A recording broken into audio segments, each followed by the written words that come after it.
అందరికీ నమస్తే అండి ఫ్రెండ్స్. ఇప్పుడు మన వీడియో ఏమంటే మన శేషమ్మ గారి గురించి అనమాట. అదిగోండి శేషమ్మ గారు. శేషమ్మ వీడియో తీస్తున్నాం. శేషమ్మకి హెల్త్ బాగాలేదండి. ఏమైందంటే శేషమ్మ గారు పడిపోయారనమాట.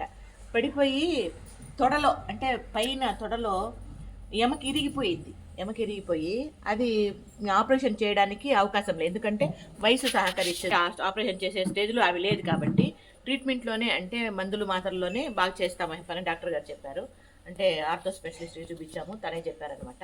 ఇంకా ఆ రోజు నుండి ఈ రోజు వరకు నెల అయిపోయినామా, నెల పైన అయిపోయిందిలే, నెల పైన అయిపోయింది. ఆ రోజు నుండి ఈ రోజు వరకు హాస్పిటల్ తిరుగుతూ ఆమెకి ట్రీట్మెంట్ ఇప్పిస్తూ పక్క పడుకొని తవే ఉండి కొంచెం వీపులో పుండు కూడా అయిపోయింది. అంటే వెనక భాగం నడుము దగ్గర పుండు కూడా అయిపోయింది. పడుకొని ఉండి దానికి ఇంకా కొంచెం ఉందంట పుండా, ఇంకా అంత ఉందే. దానికి మందు వేస్తున్నాము. అది ఇప్పుడు కొంచెం మగ్గి వచ్చింది.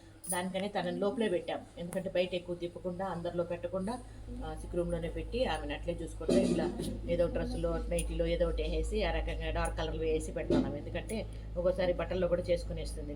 ఇప్పుడు కొంచెం కంట్రోల్ అయింది కదా. ఇప్పుడేం బట్టలు ఏం చేసుకోలే, ఇప్పుడు కొంచెం కంట్రోల్ అయింది. ఇప్పుడు బాత్రూమ్ కూడా పోయి వస్తుంది. బాగానే ఉంది. ఫుడ్ కూడా కొంచెం ఒక అంత తింటా ఉంది. తింటావా మాకంతా గంట తింటా ఉంది. ఇప్పుడు బాగానే ఉంది అనమాట. బాగుంది ఇప్పుడు ఆరోగ్యమా, బాగానే ఉంది. ఓన్లే పొడి వేస్తూ ఉండరు. పొడి కాదు పౌడర్. ఏం పౌడరు? నెబాసిల్ పౌడర్. ఏదో నువ్వు అని చూద్దామా? నెబాసిల్ పౌడర్ అను, నెబాసిల్ పౌడర్ అను. గమేషన్ పౌడర్ అంటే ఎవరికన్నా ఫుడ్ అయితే గమేషన్ పౌడర్ వేసుకున్నా. దానికి ఇప్పుడేమంటే ఇప్పుడు సన్నగా అయిపోయిందంట. దానికి అక్కోళ్ళు జాకెట్లు ఉంటే కావాలంట. అక్కోళ్ళు అంటే మా పాపోళ్ళవి అంటే మా అమ్మాయిలవి జాకెట్లు కావాలంట. వాళ్ళ అక్కోళ్ళు వీళ్ళకి అందరూ అట్లే అంటారులేండి. అంటే వీళ్ళు నా పిల్లలు, నేను అమ్మ, వాళ్ళు పెద్దోళ్ళు అంటే వాళ్ళు వీళ్ళకున్న ముందు పుట్టినట్ల వాళ్ళంతా వీళ్ళకి అక్కోళ్ళు.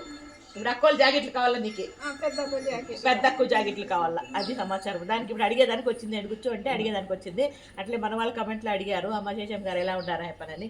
మీ అందరికి ముందుకు తీసుకొచ్చినట్లా ఉంటుంది హెప్పనని తీసుకొచ్చాను. కానీ ఇప్పుడు కొంచెం ఇంకా ఒక 20% పేషెంట్ తను 100% పేషెంట్ అయిపోయిండ్రు. పడక మీదకి వచ్చేసి పడక మీదే అంటే స్నానాలు డైపర్లు మార్చేది అన్నీ అట్లా అయిపోయిందా.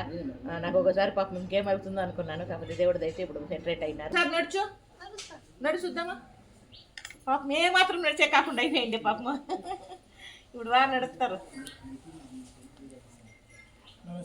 నమస్తే పా.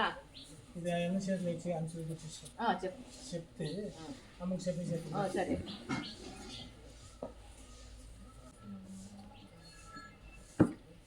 ఇది ఫ్రెండ్స్ ఇప్పుడు మన చిన్న వీడియో నచ్చితే లైక్ చేయండి బా. ఓకేనా? Thank you.